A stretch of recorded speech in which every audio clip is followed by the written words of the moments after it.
S, வீடு, schools, hotels, store room இங்கெல்லாம் partition wall கட்டணும்னாலும் இப்போ பில்டிங் ஓனர்ஸோட first choice Renocon Rapid Wall Panels. Aachi Masala. எந்த சமையலும் ருசி தேடும் ரகசியம் 20 ரூபாய்.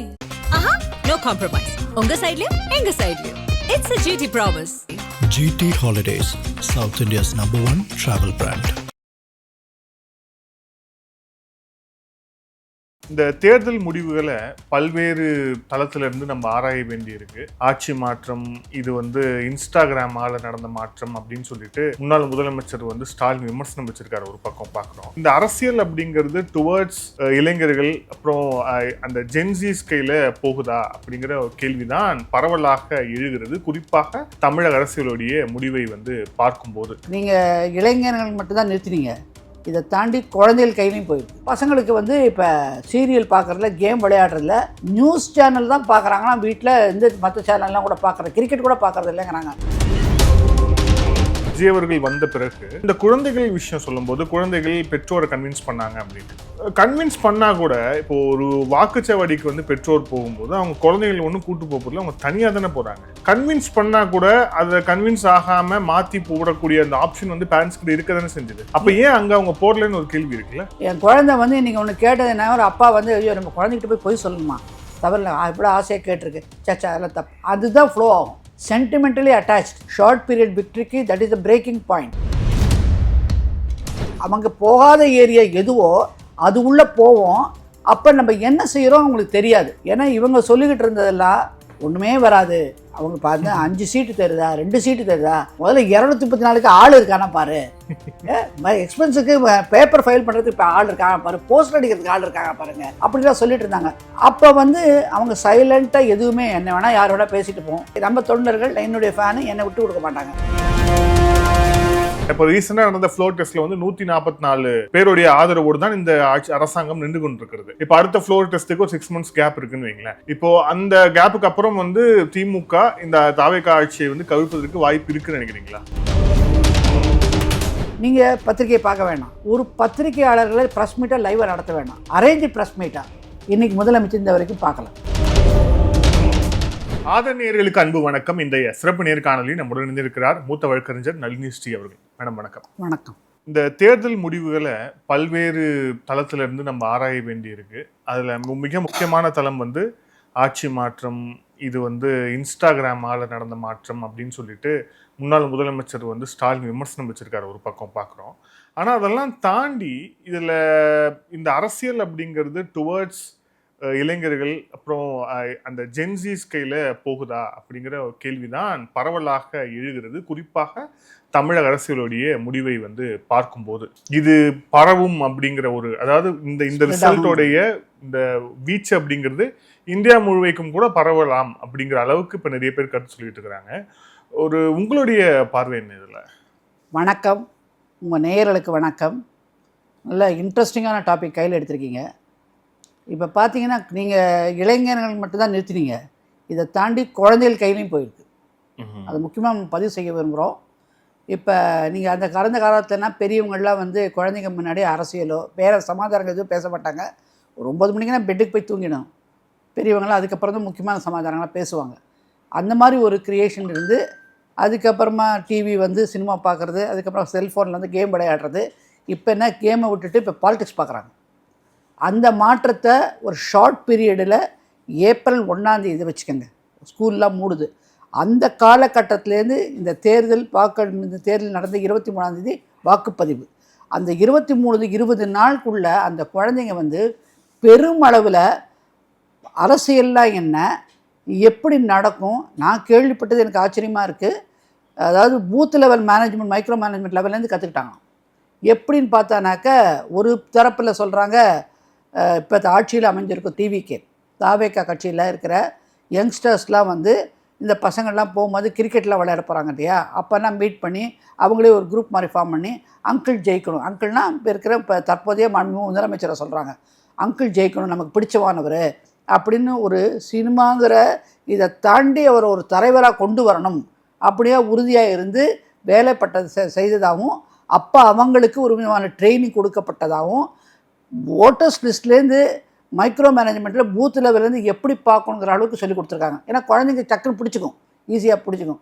அவங்க புரிய லெவலில் சொல்லிக்கூடாது. இந்த காலத்து பசங்கள்லாம் வந்து என்ன சொல்கிறது, சேட்டலைட் ஏறாங்க மாதிரி ஒர்க் பண்ணுறதுனால டக்குன்னு புரிஞ்சதுனால ஈஸியாக அந்த கம்ப்யூட்டரில் ஆப்ரேட் பண்ணுறாங்க. செல்லாம் நல்லா புரிஞ்சுக்கிட்டாங்கன்னா அதை பேஸ் பண்ணி தான் நீங்கள் பார்த்தீங்கன்னா ஒரு நாளைக்கு அவங்க சொல்கிறாங்க, நம்ம இன்னும் கண்ணேரில் பார்க்கல. அதாவது ஒரு விதத்தில் இது இல்லீகல் சொல்கிறாங்க, ஒரு விதத்தில் வந்து நியாயமாக நடந்ததுன்னு சொல்கிறாங்க. இப்போ வந்து இல்லீகலாக நியாயமாங்கிறதெல்லாம் it is subject matter for adjudication. அது நீதி பரிபாலனத்தை தெரிய வரும். இப்போ இருக்கிற சந்தி எப்படியோ இன்றைக்கி வாக்களிச்சிட்டாரு. அவர் வந்து 108 சீட்டுகள் வின் பண்ணாலும் மற்றவரோட துணையோடு ஆட்சி அமைச்சிட்டாரு. இன்றைக்கி அவர் தான் முதலமைச்சர். அதை மாற்ற முடியாது இன்றைய தேதிக்கு.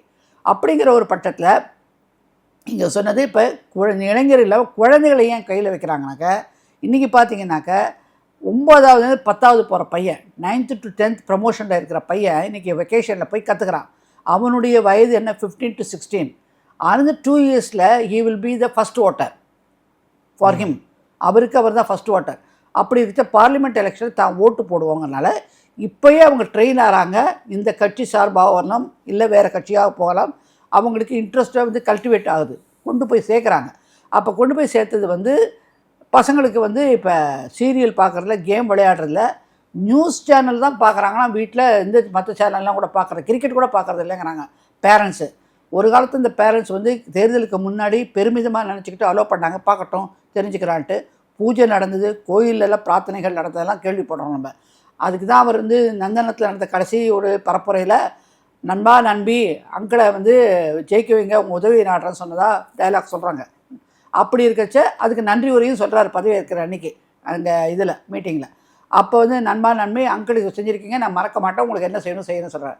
இப்போ நண்பா நம்பி குட்டீஸ்னே சொல்லிட்டார் அவர். அப்போ குழந்தைகளை பார்த்து செல்றவர் வந்து குழந்தைகளை அரசியலுக்கு கொண்டு வந்தது ஒரு விதத்தில் நியாயமானு சொல்லி லீகல் எக்ஸ்பர்ட்ஸ்லாம் கேட்டுட்ருக்காங்க. இல்லை, இதில் இன்னொரு கேள்வி இருக்குது. என்னென்னா, இப்போ விஜய் அவர்கள் வந்த பிறகு இளைஞர்களில் பெரும்பாலான ஒரு வந்து அவங்களுக்கு வந்து அரசியல் நோக்கி இன்ட்ரெஸ்ட் இருந்துச்சு, அரசியலுக்கு அவங்க பார்க்க ஆரம்பித்தாங்க அப்படின்னு. பட் இந்த குழந்தைகள் விஷயம் சொல்லும்போது குழந்தைகள் பெற்றோரை கன்வின்ஸ் பண்ணாங்க அப்படின்னு. கன்வின்ஸ் பண்ணால் கூட இப்போ ஒரு வாக்குச்சாவடிக்கு வந்து பெற்றோர் போகும்போது அவங்க குழந்தைகள் ஒன்றும் கூட்டு போகிறதுல அவங்க தனியாக தானே போகிறாங்க. கன்வின்ஸ் பண்ணால் கூட அதை கன்வின்ஸ் ஆகாமல் மாற்றி போடக்கூடிய அந்த ஆப்ஷன் வந்து பேரண்ட்ஸ் கிட்ட இருக்க தானே செஞ்சுது. அப்போ ஏன் அங்கே அவங்க போடலன்னு ஒரு கேள்வி இருக்குல்ல? நீங்கள் கேட்குற கேள்வி கரெக்டாக தான் இருக்கும். நார்மலாக பார்த்தீங்கன்னா குழந்தைகளை ஏமாற்ற மாட்டாங்க, அவங்க மனசாட்சி, பாசம், that is a binding factor. என் குழந்தை வந்து இன்றைக்கி ஒன்று கேட்டது என்ன, ஒரு அப்பா வந்து ஐயோ நம்ம குழந்தைகிட்ட போய் சொல்லணுமா, தவறில்ல, இப்படி ஆசையாக கேட்டிருக்கு, சச்சா அதெல்லாம் தப்பு, அதுதான் ஃப்ளோ ஆகும். Sentimentally attached. That is the breaking point for him. The most in how to say that short period victory, that is the breaking point. அதான் பைண்டிங் ஃபேக்டரை வந்து கரெக்டாக பிடிக்கிறாங்க. இப்போ இந்த டெஃபரெண்டாக உங்களுக்கு ஒரு குழந்தை இருக்குன்னு நினைக்கிற ஆண் குழந்தை, அந்த குழந்தை விடாத கேட்குது, பலூன் வாங்கி கொடுனா அது உடையும் தெரிஞ்சு நீங்கள் 10 ரூபாய் வாங்கி கொடுக்குறீங்க. Because of the binding factor தெரிஞ்சு தான் செய்கிறீங்க. அதனால் அந்த ஃபேக்டர் அங்கே அப்ளை ஆகும்னா நிறைய பேருக்கு சொல்கிறாங்க, அத்தையை கேளு, அம்மாவை கேளு, சித்தியை கேளு, பாட்டிக்க கூடாது. என் குழந்தை பேரை அழுதா கேட்டதே, குழந்தை பேரை கேட்டா நான் முடியுமா போட்டேன்னு சொல்லி ஒரு பாட்டிமா சொல்கிறாங்க.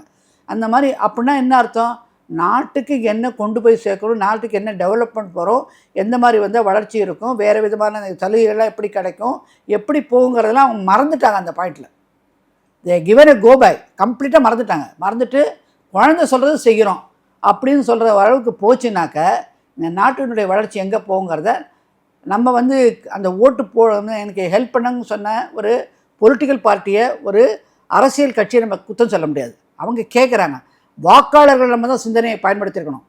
குழந்தை கேட்குது, நம்ம அந்த அளவுக்கு இறங்கிட்டோம்னாக்கா நாட்டினுடைய வளர்ச்சி என்ன, குழந்தைக்கு எது நல்லது கெட்டது தெரியாதுங்க. அது ஒரு கவர்ச்சியில் குழந்தை அங்கிள் பிடிச்சிருக்கு கேட்குறாங்க. அது செஞ்சது தவறு வந்து வாக்காளர்களை தவிர அந்த அரசியல் கட்சியோ கேட்ட குழந்தையோ நீங்கள் எந்த இடத்துலையும் கம்ப்ளைண்ட் பண்ண முடியாது. இல்லை, அது கரெக்டு. ஆனால் இப்போது நீங்கள் வந்து அந்த குழந்தைகள் கேட்டது தவறு கிடையாது, பட் அவங்க பெற்றோர் யோசிச்சிருக்கணும்னு சொல்கிறீங்க. ஆனால் பெற்றோரோட இன்னொரு ஆங்கிள்லேருந்து யோசிச்சு பாருங்களேன். இங்கே இருக்கக்கூடிய எக்ஸிஸ்டிங் பொலிட்டிக்கல் சிஸ்டம், இங்கே இருக்கக்கூடிய எக்ஸிஸ்டிங் பொலிட்டிக்கல் பார்ட்டிஸு, அவங்களுடைய லீடர்ஷிப்பு, அவங்களுடைய லீடர்ஸு, இவங்க எல்லாரும் மேலேயும் ஒரு நம்பிக்கை இழப்பு ஏற்பட்டதும் இதுக்கு ஒரு காரணமாக இருக்கும். நீங்கள் என்ன சொல்கிறீங்க, இப்போ போட்ட வாக்காளர்கள் டயர்ட் ஆகிட்டாங்க.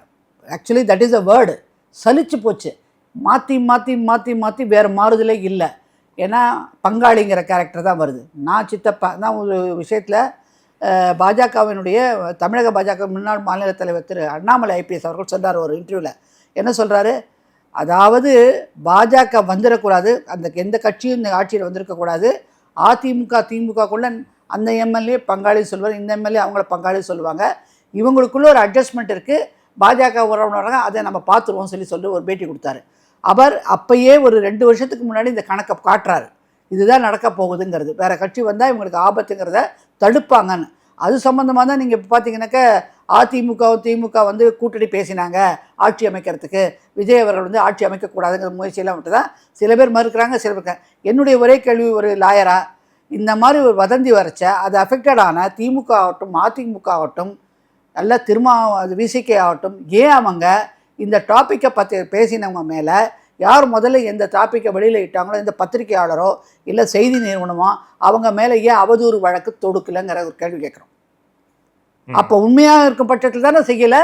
இதை வெளியிட்டது ஒரு செய்தி மூத்த பத்திரிகையாளர் நினைக்கிறேன், கோலப்பன்கிறவர் தான் பட்டார், ஒரு ட்வீட் ஏதோ போட்டார். ஏன் அவர் மீது எந்த வழக்கும் திமுகவும் செய்யலை அதிமுகவும் செய்யலை, நீங்கள் மறுக்கிறீங்கள, ஏன் செய்யலை? அப்போ சம்திங் இஸ் ட்ரூ, உண்மை நடந்திருக்கு, அதில் நடத்த அவங்களுக்கு எவிடன்ஸ் இருக்கவே மாட்டிட்டுருவாங்க, பண்ணலை. அதனால் நாங்கள் குறிப்பிட்ட மாதிரி இந்த 2 கட்சியும் மாற்றி பங்காளியாக 3வது கட்சி வரத்துக்கு விரும்பாதனால இதை பார்த்த ஜனங்க இந்த மாதிரியெல்லாம் வேறு நடக்குதா உள்ளுக்குள்ளே இதெல்லாம் அவர் பேசுகிறதெல்லாம் மக்கள் கேட்குறாங்க. ஓ, இந்த மாதிரி கூட நடக்குமா, விட்டுறவே கூடாது, இப்போ நமக்கு ஒரு புதுசு கிடச்சிருக்காங்க அவங்கள்ட்ட போவோன்னு சொல்லி போட்டிருக்கலாம். அது போட்டிருக்கலாங்கிறதுக்கு இப்போ தோண்டிருக்கிறது வந்து முதலையே தோணியிருக்கணும். தோணி இருந்தானே இந்த குழந்தை கேட்குறச்சே அந்த குழந்தைக்கு பதில் சொல்லணும், இல்லைப்பா நானே டயர்டாக தான் இருக்கேன், நான் அதுதான் போடுறதா இருக்கேன்னு சொல்லியிருக்கலாம். அது மாதிரி வார்த்தை வரல. அது மனசில் ஓட்டம் இருந்திருக்கு, இந்த குழந்தையும் கேட்குது, டக்குன்னு எடுத்து போடுறாங்க. இப்போ இந்த மாதிரி மாற்றத்தை கொண்டு வரணும்னு எதிர்பார்த்ததே வந்து இப்போ கூட நிறைய சோஷியல் மீடியாவில் போயிட்டுருக்கு. எனக்கு இன்னும் 40 வயசு தான் ஆகுது, இன்னும் 40 வருஷத்தில் இந்த அரசியல் இருக்கும், நாணயமான நேர்மையான திராவிட இல்லாத ஆட்சியை நான் கொண்டு வரதுக்கு நிச்சயம் பாடுபடுன்னு சொல்லிட்டு பாஜகவின் முன்னாள் மாநில தலைவர் திரு அண்ணாமலை அவர்கள் சொல்லியிருக்காரு. வீடியோ இன்றைக்கி போயிட்டுருக்கு. அப்போயே அவர் மாற்றத்தை பார்க்கணும் ஒரு யங்ஸ்டராக எதிர்பார்த்து பேசுகிறாரு. இன்றைக்கி இருக்கிற பொலிட்டிக்கல் லீடர்ஸில் யங்கஸ்ட் பொலிட்டிஷியனுங்கிறது தமிழ்நாட்டை பொறுத்த வரைக்கும் திரு அண்ணாமலை ஐபிஎஸ் அவர்கள் தான். வேறு ஈவன் இப்போ இருக்கிற முதலமைச்சர் கூட 52 வயசு இருக்கலாம், 50 இல்லை. அண்ணாமலை அவர்களுடைய லீடர்ஷிப்பில் யாரும் குறை சொல்லலை. ஆனால் வந்து அண்ணாமலை அவர்களுடைய லீடர்ஷிப்பில் தான் 2024 11% மேலே பாஜக வாக்குகளும் வாங்கியது. ஆனால் அவரை கண்டினியூ பண்ண வர்றதுல கட்சிக்குள்ளே நடந்த விஷயங்கள் இருக்குல்ல, அதனால அவர் வந்து இந்த வாட்டி இல்லை, அவர்னால அவர் எம்எல்ஏ நிற்கல அப்படிங்கிற பார்வையும் இருக்குல்ல. இல்லை, அது வந்து உள்கட்சி விவகாரத்துலேருந்து நம்ம வெளியிலேருந்து பார்க்குறவங்களுக்கு தெரியாது. அது ஹைகமாண்ட் எப்போதுமே ஒரு தேசிய கட்சியில் ஹைகமாண்ட் சொல்கிறத கடைகோடி தொண்டனும் ஃபாலோ பண்ணுவாங்க. அதில் மாற்றுக்கருத்துக்கு இருந்தால் கூட உள்ளுக்குள்ளே இருக்கும், வெளியில் காட்டப்பட கட்டுக்கோப்புக்குள்ளே இருக்கிற ஒரு ராஜ்யம் அது, அதெல்லாம் இருப்பாங்க. அதனால் அவர் சொன்னதை ஏற்றுக்கிட்டு வந்திருக்கலாம். அவங்க என்ன கால்குலேஷன் போட்டாங்க அது அவங்களுக்கு தான் தெரியும். அது வந்து அவங்க உள்கட்சி வர நீங்கள் கேட்டதுனால இப்போ கேட்ட முதல் கேள்வியே இப்போ வந்த தேர்தலுடைய விளக்கம் என்ன காட்டுகிறது, ஒரு ரோட மேப் காட்டுதுனாக்க it is for youngsters participating in electoral politics. அதாவது தேர்தல் களத்தில் இறங்க வேண்டும் என்று இளைஞர்கள் விருப்பப்படுகிறார்கள், குழந்தைகளும் வருகிறது. இது ஒரு மாற்றத்தை நோக்கி போகிறதா. ஏன்னா எப்போதும் தமிழ்நாடு டிஃப்ரெண்ட்டாக பிஹேவ் பண்ணும். த்ரூ அவுட் இந்தியாவில் தமிழ்நாடு எல்லாத்துக்குமே டிஃப்ரெண்ட்டாக பிஹேவ் பண்ணும். எடுத்துக்காட்டாக மாநில உரிமையை கேட்குறது, அதுக்கப்புறம் இல்லை நாங்கள் வந்து கவர்னரை மாற்றுவோம், கவர்னர் போஸ்ட்டை எடுப்போம்னு சொல்கிறது, இதெல்லாம் நடக்காத காரியம். பட் இருக்கிற மாதிரி பேசுவாங்க. நீட்டை ரத்து பண்ணும், இப்போ கூட சொல்கிறாங்க நீட்டை ரத்து பண்ணுவேன்னு. நீட்டை ரத்து பண்ணணும் உச்சநீதிமன்றத்துடைய வழிகாட்டுதலில் உருவாக்கப்பட்ட சட்டம். அதை நீங்கள் பண்ணணுன்னாக்கா உச்சநீதிமன்றத்தில் போய் ஒரு மனு போடணும். மனுவை போட்டு சீராய்வு மனு போட்டு அதில் எதனால் கேட்குறீங்க விளக்கு கொடுங்க கேட்கணும். அதுக்கான முயற்சிகள் எதுவுமே செய்கிறதில்ல, இந்த மாதிரி சொல்கிறாங்க. ஸோ இந்த மாதிரி ஏதாவது ஒரு புதுவிதமான ஒரு ட்ரெண்டிங்கை கொண்டு போய் மக்கள்கிட்ட கொண்டு போய் வச்சானாக்கா எல்லாம் பார்ப்பாங்க வருவாங்கன்னு சொல்லிட்டு. அதுதான் இன்றைக்கி வந்து தமிழ்நாடு வந்து ஒரு செட்டப் மாதிரி இந்த தேர்தலுடைய ரிசல்ட்டு இந்த முடிவுகள் காட்டுறதா மக்கள் பார்க்குறாங்க. ஏன்னா இன்றைக்கி சொல்கிறது வந்து ஏதோ ஒரு நியூ சாஃப்ட்வேர் சொல்கிறாங்க, அதாவது வந்து இன்ஸ்டாகிராம். ஏன்னா நம்ம நார்மலாக எல்லோரும் பார்த்திங்கனாக்கா ஃபேஸ்புக்கு ட்விட்டரில் ஆக்டிவாக இருந்திருக்கோம். யாருமே இன்ஸ்டாகிராமில் வந்து அதை கையெடுத்து ஆடுவாங்கன்னு தே ஃபர்காட்டன் டோட்டலி மறந்து போயிட்டாங்க படுத்து. அதுதான் இவங்க வந்து அவங்க போகாத ஏரியா எதுவோ அது உள்ளே போவோம். அப்போ நம்ம என்ன செய்கிறோம் அவங்களுக்கு தெரியாது. ஏன்னா இவங்க சொல்லிக்கிட்டு இருந்ததெல்லாம் ஒன்றுமே வராது. அவங்க பார்த்து 5 சீட்டு தருதா 2 சீட்டு தருதா, முதல்ல 234க்கு ஆள் இருக்கானா பாரு, எக்ஸ்பென்ஸுக்கு பேப்பர் ஃபைல் பண்ணுறதுக்கு இப்போ ஆள் இருக்காங்க பாரு, போஸ்டர் அடிக்கிறதுக்கு ஆள் இருக்காங்க பாருங்கள், அப்படிலாம் சொல்லிட்டு இருந்தாங்க. அப்போ வந்து அவங்க சைலண்ட்டாக எதுவுமே என்ன வேணால் யாரோட பேசிட்டு போவோம்.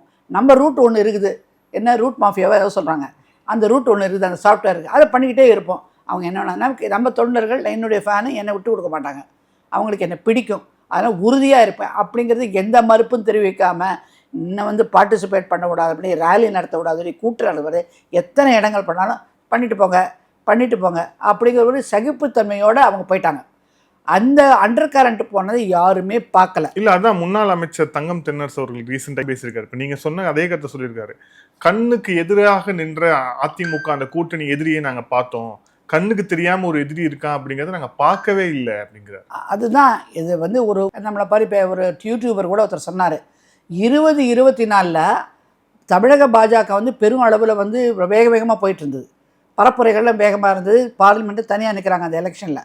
அப்போ நிற்கும்போது எல்லாருமே உறுதியாக இந்த கட்சி வந்து இவ்வளோ சீட்டை பிடிக்குங்கிற மாதிரிலாம் இருந்ததுனாக்கா, அதுக்கு அந்த யூடியூபர் சொல்கிறாரு சத்தம் பெருசாக இருக்குது, அது இந்த தேர்தலுடைய முடிவுகள் வரத்துக்கு முன்னாடி சத்தம் பெருசாக இருந்தது, என்ன நடந்ததுன்னு சொல்லி முன்னாள் பாஜக மாநில பேரை சொல்கிறார் அவர். சொல்லிவிட்டு அடுத்து சொல்கிறார், அதே மாதிரி சத்தம் ஜாஸ்தியாக இருக்குது 2026 அதெல்லாம் ஒன்றும் நடக்காதுன்னு சொன்னாங்க. அந்த இடத்துல தான் அவங்க தவறு புரிஞ்சாங்க. ஒரு பத்திரிகையாளர் நான் இப்போ பேசணும்னா நம்ம நேர்மையாக பேசணும், நடுநிலையாக பேசணும். ஒரு சார்பாக பேசினானாக்கா அது பத்திரிகையாளர்னு யாரும் எடுத்துக்க மாட்டாங்க, கருத்தை தெரிவிக்கிற ஒரு பார்வையாளர்னு யாரும் எடுத்துக்க மாட்டாங்க அப்படின்னு சொன்னார். ஆனால் அதுக்கு 2 நாளில் எல்லாமே மாற்றி வந்தது. இப்போ தென்னரசு சொன்னிருக்காரு முன்னாள் அமைச்சர், நாங்கள் இன்னொருத்தர் இருக்காங்கிறதே மறந்து போயிட்டோம். ஆனால் இன்னொருத்தர் இருக்காங்கிறது இல்லவே இல்லைன்னு சொல்லி பேசினார் திரு விஜய் அவர்கள் தன்னுடைய பிரச்சாரத்தில். அதிமுகவே கிடையாது, it is between DMK and டிவிகேன்னு பேசினார். இதை தான் வந்து முதல்ல ஆரம்பத்திலேயே இதே ஸ்லோகனை பேசியது பாஜக. பாஜக என்ன சொல்லிச்சு, இந்த களம்ங்கிறது திமுகவுக்கும் பாஜகவுக்கும் மட்டும்தான், வேறு யாரும் கிடையாதுன்னு பேசினாங்க. அதை அப்படியே இவர் வந்து கையெடுத்து இரவல் எடுத்து பாஜக பேசியது திராவிட இல்லாத ஆட்சி, ஊழலுக்கு எதிரான ஆட்சி, ஆனால் எங்களுக்கு இப்போ பகைமை பிட்வீன் திமுக அண்ட் பாஜக. இங்கே பாஜக டிவிக்கு வந்துட்டு மற்ற ஸ்லோகன் அதே தான் பேசுகிறாங்க, பேர் பேச வேணும் பேசல. இதை சைலண்ட்டாக அந்த இன்ஸ்டாகிராமில் வந்து போட்டு விட்ருக்காங்க. அவனா இவங்க பேசிகிட்டு இருந்தாங்க. அதனால் இப்போ மக்களுக்கு என்ன தெரிஞ்சது, இந்த பார்லிமெண்ட் எலெக்ஷனில் பாஜக வாங்கியது 19.2 சொல்கிறாங்க, கூட்டணி என்டிஏவா தனியாக 11. அந்த இடத்துலையே உங்களுக்கு இண்டிகேஷன் வருது, மக்கள் மாற்றத்தை நோக்கி போகிறாங்க. அதில் பார்ட்டிசிபேட் அதை வந்து சென்ஸ் பண்ண வேண்டியது, அதை வந்து தொடர அனுமதித்திருக்க வேண்டியது, இது எல்லாமே அந்த டெல்லியோடைய கட்சி நிர்வாகம் தானே. அதை ஏன் சென்ஸ் பண்ணலை அப்படிங்கிற ஒரு அதை இப்போ நான் சொல்கிறேன். அதெல்லாம் வந்து அவங்க சென்ட்ரலில் ஒரு கணக்கு வைக்கிறாங்க, அவங்க தலைமையகத்தில் டெல்லியில் இப்படி போகும் அப்படி போகணும். நான் சொன்ன மாதிரி அந்த மாதிரி கணக்கு வச்சு அவங்க வேறு விதமாக நான் திங்க் பண்ணியிருக்கலாம். ஆனால் இப்போ இருக்கிற ட்ரெண்டில் இவர்களுடைய ஃபேன், இப்போ எம்ஜிஆர் அவர்களுக்கு கூட ஃபேன்கள் இருந்தாங்க, ஃபேன்களில் மெச்சோர்டு ஆளாக இருந்தாங்க, மெச்சோர்டு பொலிட்டிக்கல் கேடஸாக மாட்டாங்க வாக்களித்த போது. ஆனால் இங்கே இருக்கும் இவருடைய விசிறிகள், திரைப்பட விசிறிகள் இந்த மாதிரிலாம் பிஹேவ் பண்ணுவாங்க. நோபடி ப்ரெடிக்டங்கிறது தான் இப்போ ட்ரெண்டு, வேகத்தில் போயிருக்குன்னு. அதையும் தாண்டி நான் இப்போ சொல்கிறது என்னாக்கா, அவங்க போட்டிருந்தால் மட்டும் போயிருக்காது. இப்போ தமிழகத்தில் பார்த்தீங்கன்னாக்கா சில நகர்வுகள், இளைஞர்கள் அவங்களுக்கு என்ன வேணும், அவங்க டேக்ஸ் பே பண்ணுறாங்க, பெரும் அளவில் டேக்ஸ் பே பண்ணுறாங்க, ஆனால் அதற்கான பிரதிபலன்கள் கிடைக்க மாட்டேங்கிறது. ஏன்னாக்கா ஃப்ரீபி கலாச்சாரம் தமிழகத்தில் தான் ஆரம்பித்தது, இங்கே தான் ஊங்கி நிற்குது. இந்த தமிழகத்து ஃப்ரீபி கலாச்சாரங்கிறது டேக்ஸ்லேருந்து வர பணத்தை வச்சு தான் பண்ணுறாங்க. இது என்ன இப்படியே போயிட்டுருக்கே, மாற்றம் வரும் சொல்கிறாரே ஒருத்தர், இன்னொருத்தர் சொன்னாரே அதுக்கான. இப்போ இவங்க சொல்கிறாங்களே, இவங்ககிட்ட போவோமா, முதல்ல சொன்னவங்கள்ட்ட அங்கே போனாங்க, இப்போ 2 வருஷத்துக்கு அப்புறம் இன்னொருத்தர் சொல்கிறாங்க, அதை நோக்கி போகிறாங்க. ஸோ வாக்காளர்களை பொறுத்த வரைக்கும் வேண்டியது அவர்கள் செலுத்தும் வரியாளர்களுடைய வாக்களிப்புங்கிறது 50%க்கு மேலே போகுது. நியூட்ரல் ஓட்டர்ஸ், நான் அஃபிலியேட்டட் டு எனி பார்ட்டி, எந்த பார்ட்டியும் கிடையாது அந்த பார்ட்டியும் கிடையாது, நான் எனக்கு என்ன நல்லது நடக்கும் அதை வச்சு தான் கணக்கு போடுவேங்கிறவங்க 50% இருக்காங்க. அந்த 50% இன்றைக்கி தேடினது பாராளுமன்ற தேர்தல் போது அந்த மாதிரி தேடினாங்க. ஆனால் இப்போ வந்து அதே தேடுதலில் இன்னொரு இடம் கொடுக்குறதுனா அங்கே போகிறாங்க. அதனால தான் இன்றைக்கி நடந்த மாற்றம் உண்மையாகவே இது இளைஞர்களுக்கான திங்கிங். அதாவது 40 வயசுக்குள்ளே இருக்கிறவங்களாம் வேறு லைனை தூக்கி போகிறாங்கிறது தான் இண்டிகேஷன் காட்டுது. இல்லை இப்போது இது அடுத்து எதை நோக்கி போவோம், ஏன்னா அதுதான் முக்கியமாக பேச வேண்டியது. ஏன்னா ரிசல்ட் வந்துருச்சு, முடிஞ்சிச்சு, அது ஒரு பக்கம் போனால் கூட இதை அடுத்து எப்படி நோக்கி நகரும். ஏன்னா ஒரு சாரார் சொல்வது இனிமேல் வரக்கூடிய தேர்தல்கள் அதோடைய அந்த விஷயம் அப்படிங்கிறது உதயநிதி வெர்சஸ் விஜய், விஜய் வெர்சஸ் உதயநிதி இப்படிதான் போகும் அப்படின்னு சொல்றாங்க.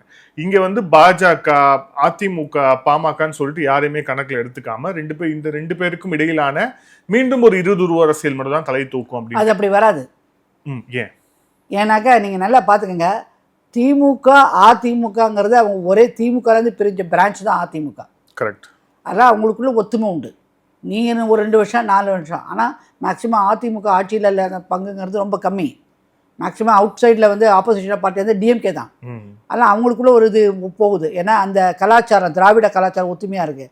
ஆனால் டிவிகேங்கிறவர் new, totally is not originated from this group. இந்த குரூப்லேருந்து அவர் வளரவே இல்லை, அவர் வெளியிலேருந்து வந்திருக்காரு. ஆனால் அவருடைய கொள்கை வந்து திராவிடம் கொஞ்சம் கலந்துக்கணும், அதனால் நான் வந்து கடவுள் இல்லைன்னு சொல்ல மாட்டேன், கடவுளை கும்பிடுவேன்னு சொல்லிட்டாரு. ஸோ இங்கே பாதி அங்கே பாதி வந்த கலவை தான் டிவிகேன்னு சொல்லி மக்கள் சொல்கிறாங்க. அதனால் அந்த டிவிகேக்கும் விஜய்க்கும் போட்டிங்கிறது தாங்கிறத ஏற்றுக்க முடியாது. ஏன்னா விஜயோட குறிக்கோள் அதிமுக என்றைக்குமே வரக்கூடாது, நம்ம தான் இருக்கணும்னு நினைக்கிறாங்க. ஆனால் டிவிகேயை பொறுத்த வரைக்கும் இன்றைக்கி கூட பார்த்தீங்கன்னாக்கா, இல்லை 6 மாதம் உங்களை தொந்தரவு பண்ண மாட்டோம், விட்டுடுவோம், 6 மாதம் கழிச்சா கை வைப்பேன்னு என்ன பண்ண முடியும்? ஒரு கிளியர் மேண்டேட்டில் ஒருத்தவங்க வராங்க, ஒரு மெஜாரிட்டியில் கொஞ்சம் ஷார்ட் ஆகுதுனாக்க அந்த கட்சியை நீங்கள் எதாவது பண்ண முடியும்னு சொல்லி மிரட்டலாம். ஸ்டாலின் அவர்கள் சொல்கிறாரு. ஸ்டாலின் அவர்கள் என்ன சொல்கிறாரு, இப்போ ரீசெண்டாக பேசின இதில் எந்த நேரத்திலும் தேர்தல் வரும், தயாராக இருங்க, இந்த ஆட்சி எப்போ வேணால் கவுழுன்னு சொல்கிறாரு. அதுதான் காரணம். என்ன சொல்கிறது, இதை தான் நாங்கள் சொல்கிறோம். இப்போ வந்து காட்சியை வந்து நிலைநிறுத்தணுன்னாக்க இந்த இடத்துல ஆன்டி டிஃபெக்ஷன் லாவை பற்றி பேசணும். நம்ம என்னன்னாக்க 25 பேர் இப்போ வந்து ஒரு குரூப்பாக வந்திருக்காங்க. இப்போ லேட்டஸ்ட் ஜட்ஜ்மெண்ட் படி அவங்களுடைய கணக்கு இது 25 பேரும் நாங்கள் மர்ஜர் ஆகணும்னாக்கா அவங்களுக்கு 2/3 வரணும், 32 2/3 வரணும், இன்னும் 7 பேர் வரணும், 7 பேர் காத்துட்ருக்காங்க. இன்றைக்கி நடக்கிற சமாச்சாரம் அமைச்சர் விரிவாக்கம், அமைச்சரகம். அப்போ விரிவாக்கத்தில் காங்கிரஸும் வரலாம். இப்போ வந்து காங்கிரஸ் வரலான்னாக்கா இந்த 25 பேருக்கு வந்து பதவி கொடுக்க மாட்டாங்க உறுதியாக சொல்கிறோன்ட்டு ஒரு கூட்டணி ஆதரவு, வெளியிலேருந்து ஆதரவு கொடுக்குறேங்கிற ஒரு விசிக்கா பேசுது. அது எப்படி அவங்க டிசைட் பண்ணுறாங்க? டிசைட் பண்ண வேண்டியது இன்றைக்கி ஆளுங்கட்சியாக இருக்கிற தாவேக்கா டிவிகே. அது டிசைட் பண்ணல. இங்கே ஊதுகுழலாக பேசுகிறார் திருமாவளவன் அவர்கள். அவர் வாங்கிய வாக்கு சதவீதம் 1.9 சதவீதம் வாங்கின நீங்கள் பேசுகிறீங்க.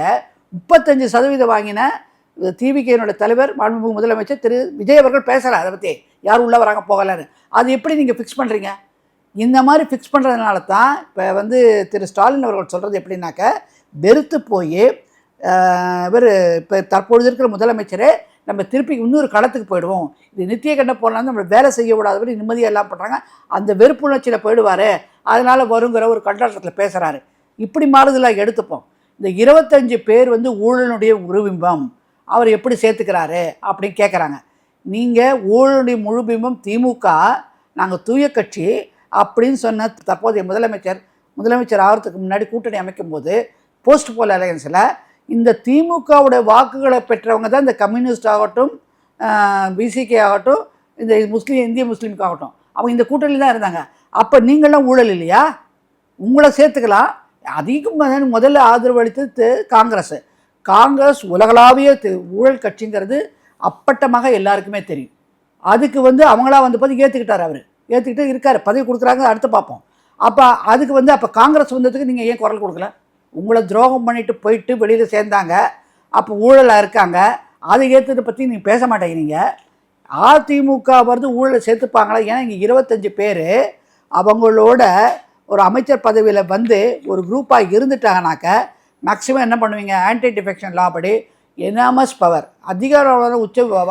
அதிகாரங்கிறது சபாநாயகருக்கு கொடுக்கப்பட்டிருக்குது. இப்போ சபாநாயகர் ஆளுங்கட்சியில் இருக்கிறனா அதுக்கு லாயலாக தான் இருப்பார். இது கடந்த காலங்களில் பார்த்துட்ருக்கோம். இப்போ மகாராஷ்டிராவில் என்ன நடந்தது பார்த்தோம்.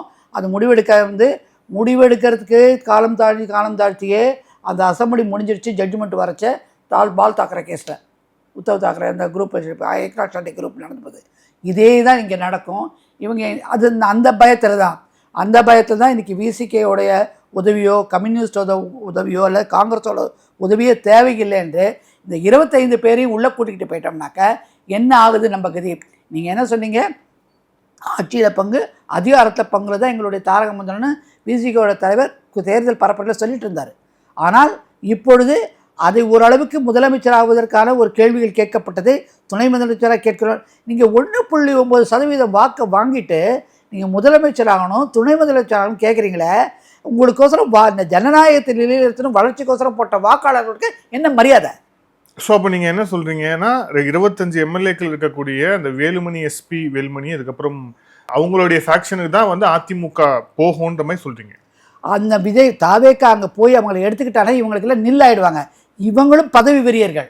ஏன்னா இவங்களை வந்து விலைக்கிட்டானா தனக்கு பதவி கிடைக்குது. துணை முதலமைச்சர் வேணுங்கிறதுக்கே பதவி வெறி இல்லையா? அப்போ இவங்க மட்டும் பதவி வெறியர்களா 25 பேர்? அப்படியா கணக்கு சொல்லுவீங்க நீங்கள்? எப்படியோ ஒரு நாட்டில் வந்து ஒரு நிரந்தரமான அரசு இருக்கணும், நம்மளால் நல்லது செய்யணும்னு ஒரு முதலமைச்சர் நினைக்கிறாரு, அதுக்கான முடிவு எடுக்கிறாரு.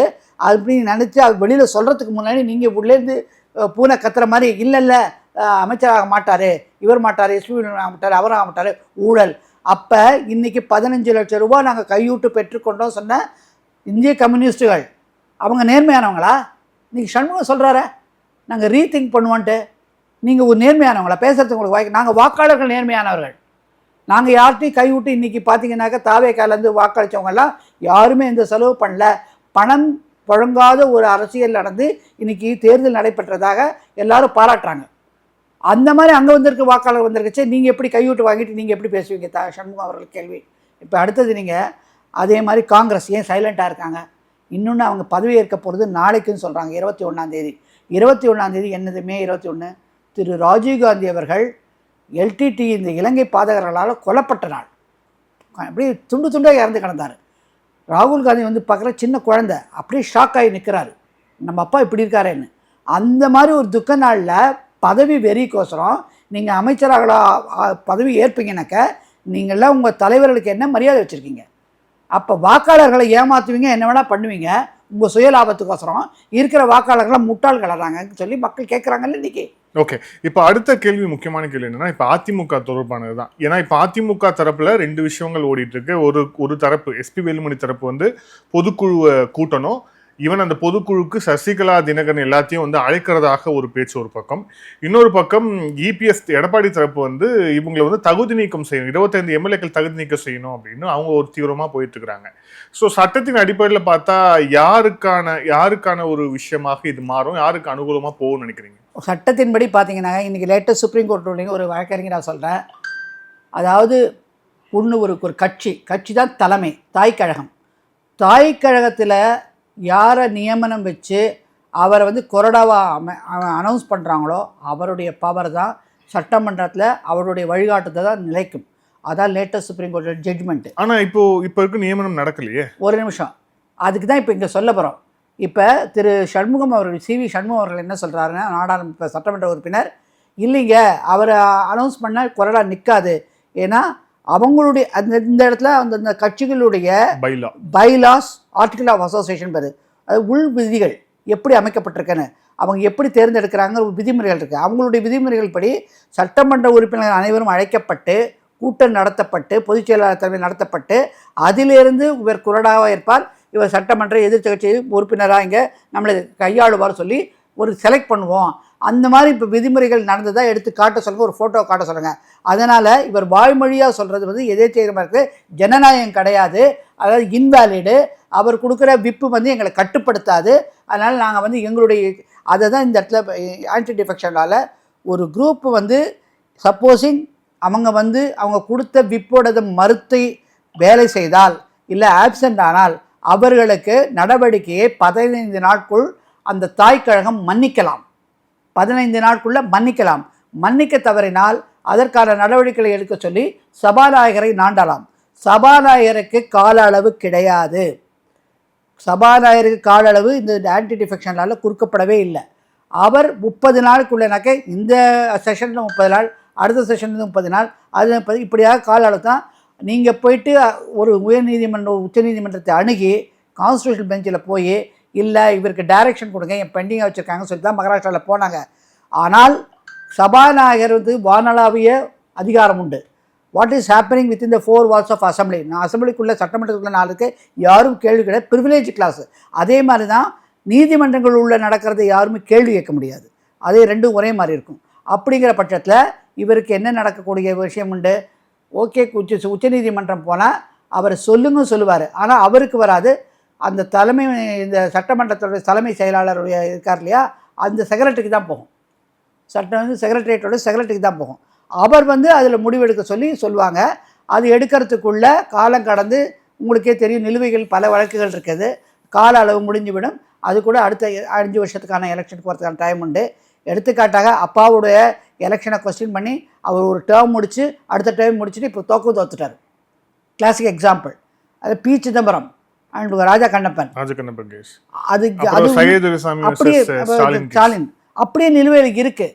அதனால் இது கால அளவுங்கிறது தெரியாமல் அதுவே மடிந்து விடுங்கிற எண்ணத்தில் தான் அவங்க வந்து ஒருவேளை இப்போ பயந்து கொண்டு கம்யூனிஸ்ட்டும் இந்த காங்கிரஸு விசிக்கே கத்துறாங்க. அவங்களுக்கு கூட நம்மளை தள்ளிடுவாங்க, நமக்கு கிடைக்காது.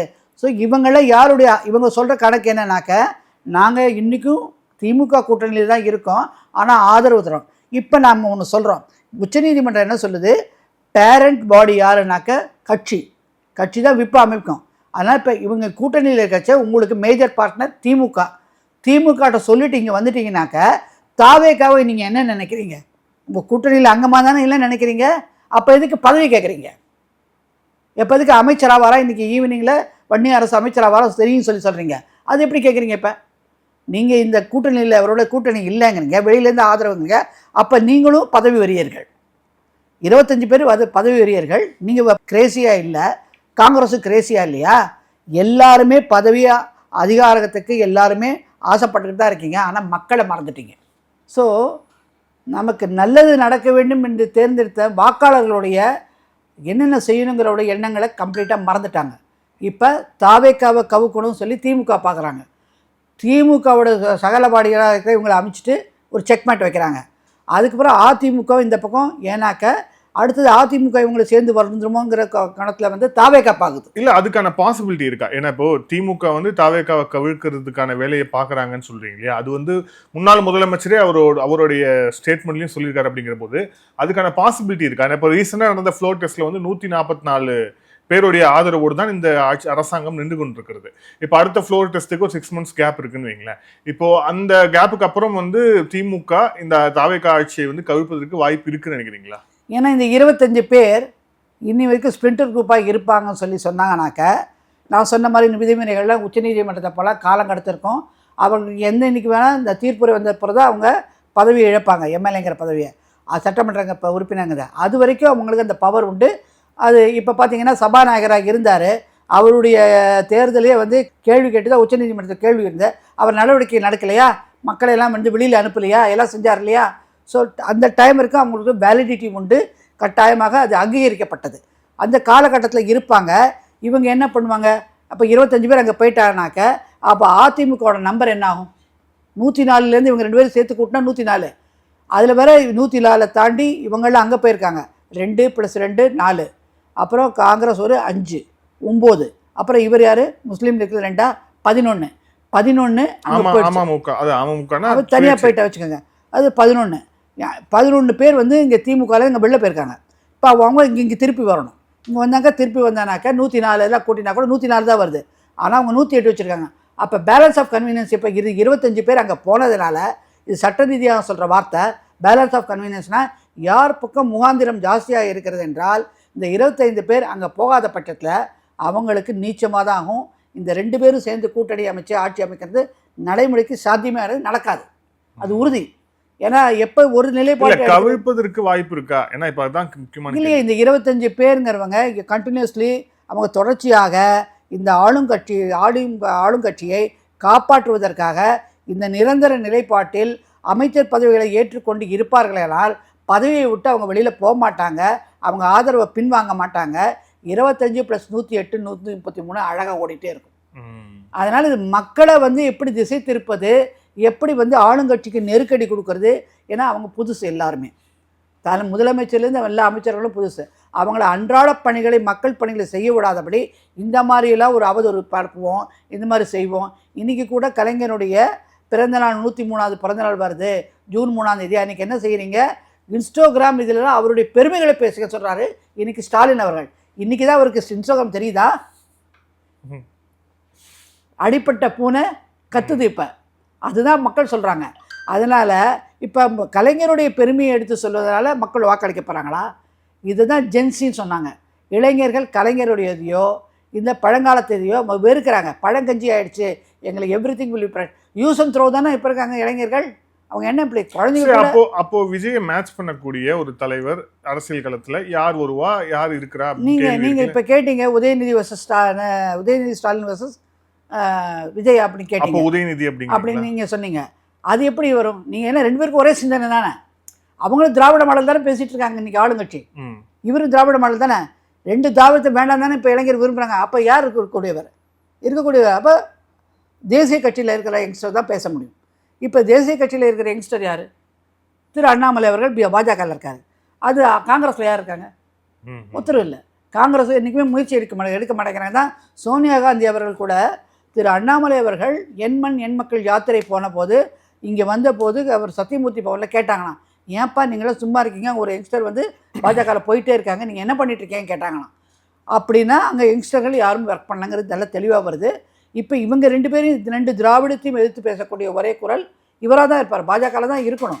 ஏன்னா பாஜக உள்ளே வரக்கூடாது, கொல்லைப்புறமாக வரக்கூடாது, குடியரசு ஆட்சி வந்தாலும் பாஜக வந்துடும், அதனால தான் நாங்கள் ஆதரிக்கிறோம் சொல்கிற கூட்டணி, வெளியில் இருக்கிற கூட்டணி ஆகட்டும், தாவேக்கா ஆகட்டும், அது சேலஞ்ச் பண்ணக்கூடியது யார்? பாஜக தான் naturally. So it is versus பாஜக வர்சஸ் டிவிகே தான்.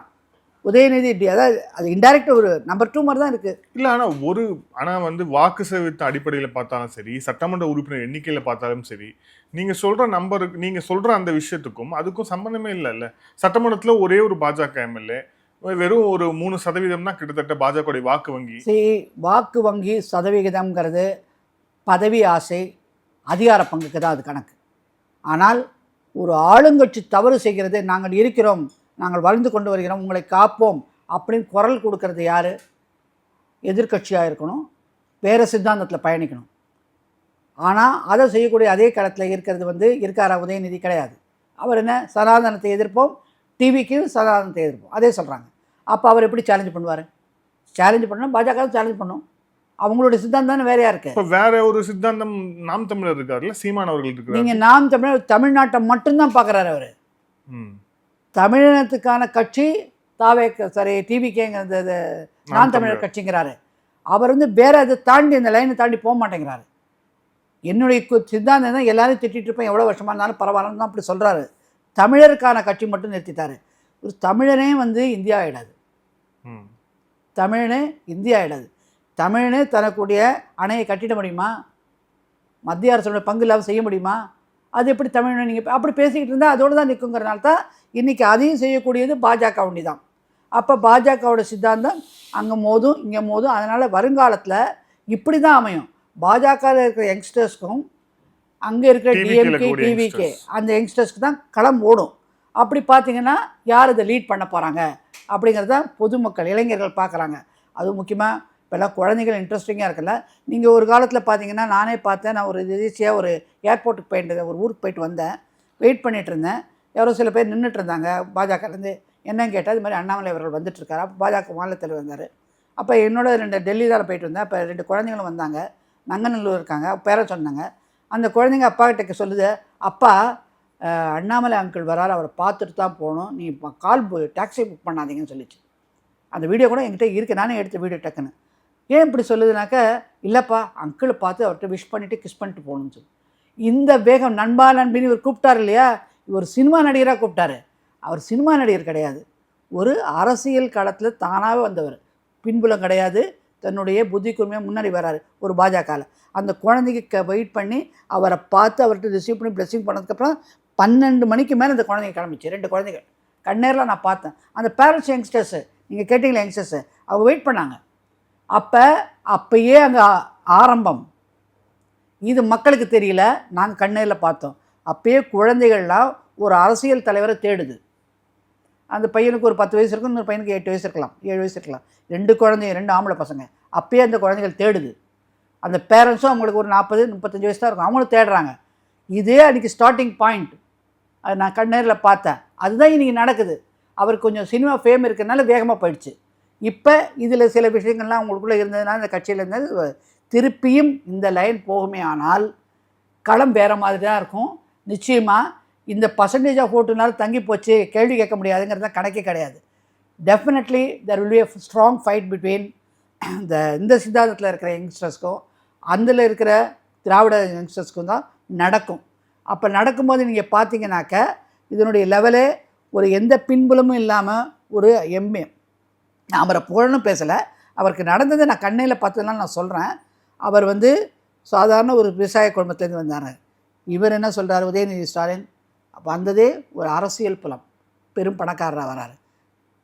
இவர் இப்போ இருக்கிற முதலமைச்சர் கூட அவங்க அப்பா ஒரு டைரக்டர், உதவி டைரக்டராக இருந்திருக்காரு, நல்லா தான் வளர்ந்துருக்காரு, நல்ல அமைப்போடு வராரு. அவருக்கு அந்த கஷ்ட நஷ்டங்கள் தெரியுது. ஆனால் நானும் சாமானியன்னு சொல்லி சொன்னார் அன்றைக்கி, இருக்கலாம். ஆனால் இவர் வந்து அவங்க அப்பா அம்மா ஒரு 10ஆவதுக்குள்ளே படித்தவங்க தான். அப்படியும் ஒரு கஷ்டப்பட்டு இந்த எம்பிஏ படித்து, பிஇ படித்து, எம்பிஏ படித்து, அப்புறம் ஐஎம்எல்ல படித்து அதுக்கப்புறம் ஐபிஎஸ் வராரு. அப்போ அவர் கடந்து வந்த பாதைகள் வந்து கடினமான பாதைகள். சாதாரண ஒரு எஜுகேஷன் லோன் வாங்கியிருந்தது எப்படி கஷ்டப்பட்டு படித்தோங்கிறத சொல்கிறாரு. இந்த புரிதல் தான் இளைஞர்கள் கேட்குறாங்க. இன்றைக்கி இளைஞர்கள் பாதி பேரில் இருக்க அப்பர் மிடில் கிளாஸ்லாம் லோன் போட்டு படித்து இன்றைக்கி குவாலிஃபை ஐஐடி ஆகட்டும் எம்ஐடி ஆகட்டும் படித்து இன்றைக்கி ஃபாரின் போகிறாங்க. ஸோ அந்த லைனில் ஏறுறாங்க. அவங்க யார் விரும்புவாங்க?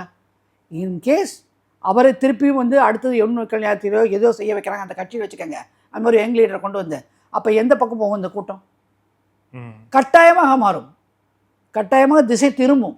அதனால தான் என்ன சொல்கிறேன், இப்போ இருக்கிற குழந்தைகளும் அங்கே விரும்புது. அந்த இடத்துல சினிமாலாம் பார்க்கலாம். ஆனால் இன்றைக்கி அந்த இடத்துல அவர் இல்லாதனால அந்த சினிமா இருக்கிறத பார்த்து அங்கே போயிருக்காங்க. இப்போ ஒரு சாதாரண ஒரு டிபேட் வைக்கிறாங்கல்ல யூஎஸில் நேராக, அந்த மாதிரி ஒரு டிபேட் வச்சு பாருங்கள், அதில் யார் ஜெயிப்பான்னு பார்ப்போமே. ஒரு டிபேட்டாக வச்சு இப்போ சொன்ன நீங்கள் 3 பேர் 4 பேரையும் வைப்போம், 4 பேரையும் உட்காந்து வச்சு ஒரு டிபேட் நடத்துவோம், நெறியாளை நடத்தட்டும். அப்போ வந்து டிபேட்டில் யார் வின் பண்ணுறா நீங்கள் பார்ப்பீங்க கண் கூட. ஒரு இறுதியான கேள்வி, 4ஆம் தேதிக்கு அப்புறம் நான் வந்து பேசுகிறேன் அப்படின்னு எலெக்ஷனுக்கு முன்னாடியே வந்து சொன்னார் அண்ணாமலை அவர்கள். என்ன பேச போகிறார் அப்படின்னு எல்லாருக்குமே ஒரு கியூரியாசிட்டி இருக்குதான். நான் கூட தான் எதிர்பார்க்குறேன். என்னவா இருக்கும்? என்னை பொறுத்த வரைக்கும் தலைமைக்கு கட்டுப்பட்டு தான் ஒரு கட்சி தேசிய கட்சியில் நடப்பாங்க. தேசிய கட்சி particularly BJP party with difference எப்போதும் தலைமைக்கு கட்டுப்பட்டு தான் பேசுவாங்க. ஆனால் தலைமைக்கு அவர் என்ன சொல்கிறாங்கிறத சொல்லியிருப்பார், அது தலைமையோட அனுமதியோடு தான் சொல்லுவார். எங்கள் ஒரு சாதாரண மனுஷன் எல்லாருக்குமே இப்போ ஸ்கூல் ஹாலிடேஸ், நீங்களும் இப்போ குழந்தைய அழைச்சி போய் வெளியில் போயிட்டு வந்திருப்பீங்க. அவரும் தேர்தல் பரப்புரையில் பலவாக சுற்றினார். அவருக்கும் ஷீ நீட்ஸ் எ பிரேக். அவர் பண்ணணும், குழந்தைகளோட போகணும். அதனால் போயிருக்கலாம். போயிட்டு வந்துட்டு என்ன சொல்லுங்கிறத அவர் தலைமைகிட்ட கேட்டிருப்பார், இல்லை தலைமைகிட்ட ஏதாவது பகிர்ந்துருப்பார், தலைமை அவருக்கு டைரக்ஷன் கொடுத்துருக்கலாம். அவர் என்ன நினைக்கிறத பேசுவார். எப்போதுமே நீங்கள் பார்த்தீங்கன்னாக்க இன்னி வரைக்கும் நம்ம குறையாக சொல்லலை, இருக்கிறத மக்கள் பெரிய மூத்த பத்திரிகையாளர்கள் கூட இந்த ஃபீலிங்கை எக்ஸ்ப்ரெஸ் பண்ணுறாங்க. நீங்கள் பத்திரிகையை பார்க்க வேண்டாம், ஒரு பத்திரிகையாளர்களை ப்ரெஸ் மீட்டாக லைவாக நடத்த வேண்டாம், அரேஞ்சு ப்ரெஸ் மீட்டாக இன்றைக்கி முதலமைச்சர் இந்த வரைக்கும் பார்க்கலாம். நன்றி மக்களுக்கு, உங்களோட நான் கூட பயணிப்பேன், எல்லாத்தையும் உங்கள்கிட்ட டிஸ்கஸ் பண்ணுவேன். அட்லீஸ்ட் மாதத்துக்கு ஒரு தடவை இல்லை வாரத்தில் ஒரு தடவை ஏதோ உங்களை பார்ப்பேன். என்ன பத்திரிகையாளர்கள் தான் முன் கொண்டு போவாங்க அப்படின்னு எங்களுக்கு தெரியும் அப்படின்னு சொல்லி அவங்கள பட்டு ஒரு விஷ் பண்ணியிருக்கலாம். அது நடக்கலை. ஆனால் இப்போ நீங்கள் கேட்ட கம்பேரிசனுக்கு சொல்கிறேன், இவர் இருக்கார் இல்லையா நம்ம சீமான் அவர்கள், தொடர்ந்து ப்ரெஸ்ஸை அவாய்ட் பண்ணவே மாட்டார், பேசுவார். Udhayanidhi Stalin pick and choose அப்படி தான் பேசுவார். ஆனால் நீங்கள் கேட்டேன் இப்போ ஐபிஎஸ்ஸாக இருக்கிற திரு அண்ணாமலை அவர்கள் எந்த நேரத்தில் எப்போ பார்த்தாலும் பேசுவார். ஸோ அந்த மாதிரி இருக்கிறச்ச 4th பில்லர் ஆஃப் த கான்ஸ்டியூஷனுங்கிறது பத்திரிகையாளர்கள் தான். அவங்கள்ட்ட யார் செய்திகளை கொண்டு போய் பரப்புரைகளை சேர்க்கிறானோ அவங்க தான் லீட் பண்ண முடியும். அவங்க தான் they will be the leader among the public. மக்கள் தலைவனாக எப்போ வருவீங்கன்னாக்க மக்களுடைய இன்ட்ராக்ஷன் இருக்கணும், லைவாக இருக்கணும். ஆனால் இது எதுவுமே செய்யாமல் ஒரு மக்கள் தலைவராக உருவாயிட்டாரே விஜய். அதுதான் சொல்கிறாரு, சோஷியல் மீடியா காலம்ங்கிறத சொல்கிறாங்க. சோஷியல் மீடியா காலம் எத்தனை நாள் ஓடும்? நீங்கள் என்ன தான் நீங்கள் வந்து அறுவை சிகிச்சை பண்ணிக்கிட்டா கூட டாக்டர் என்ன சொல்கிறாரு, டயட்டில் நம்ம டயட்டை கண்ட்ரோல் பண்ணுறாரு. நீங்கள் வந்து பீஸா சாப்பிடாதீங்க, சாதாரண கஞ்சி சாப்பிடுங்க அப்படின்னு வெஸ்டர்னைஸ்லேருந்து இந்தியன் கல்ச்சருக்கு தான் வராங்க. இன்றைக்கி இட்லி தான் சாப்பிடுன்னு சொல்கிறாங்க. இட்லி தான் இந்தியன் கல்ச்சர், தமிழக கல்ச்சர். அதனால் என்ன தான் சோஷியல் மீடியா போனாலும் ஒரு காலகட்டத்தில் இன்றைக்கி ஆந்திராவில் பேன் பண்ணியிருக்காங்க குழந்தைகளுக்கு, பண்ணியிருக்காங்களா இல்லையா? அந்த மாதிரி ஒரு சுச்சுவேஷன் இங்கே வரும்போது சைபர் கிரைமில் நிறைய வரும். அதை கட் பண்ணிட்டாங்கனாக்க திருப்பி மக்கள் தொடர்போடு தான் வரும். வரச்சதான் நீங்கள் பார்த்தீங்கன்னா மாறுதலை கொண்டு வரலாம். அதனால் everything is cycle, fashion is a cycle, அரசியல் also cycle, you can see the சேஞ்சஸ்ங்கிறது உண்மை தான். நான் சொல்கிறது நடந்தால் பாருங்கள், ஒரு டிபேட் வைங்க, உங்கள் ஆதரலே அரேஞ்ச் பண்ணுங்கள், 4 பேரையும் உட்காந்து வச்சு. அப்போ பாருங்கள். நன்றி மேம், பல்வேறு கேள்வி விளைச்சுங்க. தேங்க்யூ. நன்றி, வணக்கம்.